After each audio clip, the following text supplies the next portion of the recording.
Good morning everyone my dear channel supporter. आज गंगा दशहरा है। हिंदू धर्म शास्त्र में गंगा दशहरे का बहुत बड़ा धार्मिक महत्व है। गंगा दशहरा निर्जला एकादशी के एक दिन पूर्व 9 जून 2022 ज्येष्ठ मास की शुक्ल पक्ष की दशमी को मनाया जाएगा। धार्मिक मान्यता है कि इस दिन माँ गंगा सृष्टि के निर्माता ब्रह्मा जी के कमंडल से निकलकर भगवान शिव की शिखाओं से होती हुई पृथ्वी पर अवतरित हुई थी। पृथ्वी पर अवतरण से पहले गंगा नदी स्वर्ग का हिस्सा थी। मान्यता है कि इस दिन गंगा नदी में स्नान करने से व्यक्ति के सभी पाप धुल जाते हैं और मृत्यु के पश्चात व्यक्ति को मोक्ष की प्राप्ति होती है। आखिर माँ गंगा का अवतरण कैसे हुआ और क्यों सदियों से लोग इनकी पूजा अर्चना करते आ रहे हैं? प्राचीन काल में एक राजा हुए जिनका नाम था सगर। राजा सगर एक प्रतापी और शक्तिशाली राजा थे। राजा सगर के अश्वमेध घोड़े को देवताओं के राजा इंद्र ने पकड़ लिया और घोड़े को कपिल मुनि के आश्रम में बांध दिया। उधर अश्वमेध घोड़े की तलाश में राजा सगर के 60,000 पुत्र निकल पड़े। जब उन्होंने मुनि के आश्रम में घोड़े को बांधा देखा तो आश्रम पर ही धावा बोल दिया। इसी समय तप में लीन कपिल मुनि की आंखें खुल गई तो वो क्रोधित हो उठे। मुनि की आंखों में ज्वाला उठी और राजा सगर के 60,000 पुत्रों को पल भर में भस्म कर दिया। राजा सगर के एक और पुत्र अंशुमान को जब इस बात का पता चला तो उन्होंने कपिल मुनि से अपने भाइयों की आत्मा के उद्धार की प्रार्थना की। तब कपिल मुनि ने उन्हें बताया कि अगर पवित्र गंगा का जल भस्म हुए सगर पुत्रों पर छिड़क जाए तो उन्हें मुक्ति मिल सकती है।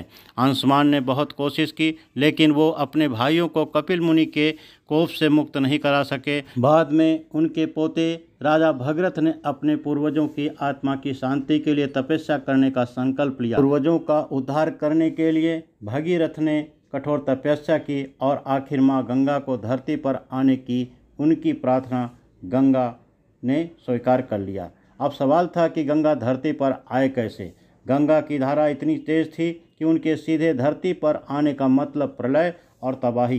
तब भागीरथ ने एक बार फिर तपस्या कर भगवान शिव से सहायता की गुहार लगाई। भगवान भोले शंकर ने गंगा को अपनी जटाओं से होकर धरती पर जाने के लिए कहा और आज के दिन गंगा पृथ्वी पर आकर राजा सगर के 60,000 पुत्रों का उद्धार किया और उन्हें मुक्ति मिली। राजा भगीरथ आगे आगे आ रहे थे और माँ गंगा उनके पीछे चल रही थी। राजा भगीरथ पतित पावनी को गंगोत्री से लेकर गंगा सागर तक गए।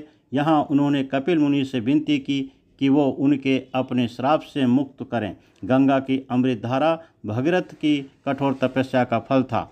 मोक्षदायिनी माँ गंगा को धरती पर देखकर महर्षि कपिल मुनि प्रसन्न हुए और उन्होंने राजा सगर के भस्म 60,000 पुत्रों को अपने श्राप से मुक्त कर दिया। तभी से माँ गंगा निरंतर धरती पर अपनी अविरल धारा में बह रही हैं और मोक्षदायिनी गंगा सभी व्यक्तियों को तार रही हैं। माँ गंगा की पवित्रता को हिंदू धर्म के अनुसार बनाए रखें, इसमें गंदगी न फैलाएं। इसका जल आज भी अमृत के समान है। गंगा दशहरे के धार्मिक पर्व पर आस्थावान समूह आज भी माँ गंगा को माला फूल प्रसाद निशान चढ़ाकर माथा टेक कर आशीर्वाद और अपनी मनवांछित फल प्राप्त कर रहे हैं।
पतंजलि के पास वहाँ मौके पे मैया ओ गंगा मैया, मैया ओ गंगा मैया, मैया ओ गंगा मैया। हिंदुओं द्वारा देवी रूप में गंगा नदी की पूजा की जाती है, क्योंकि उनका विश्वास है कि इसमें स्नान करने से सारे पाप धुल जाते हैं और जीवन मरण के चक्र से मुक्ति मिल जाती है।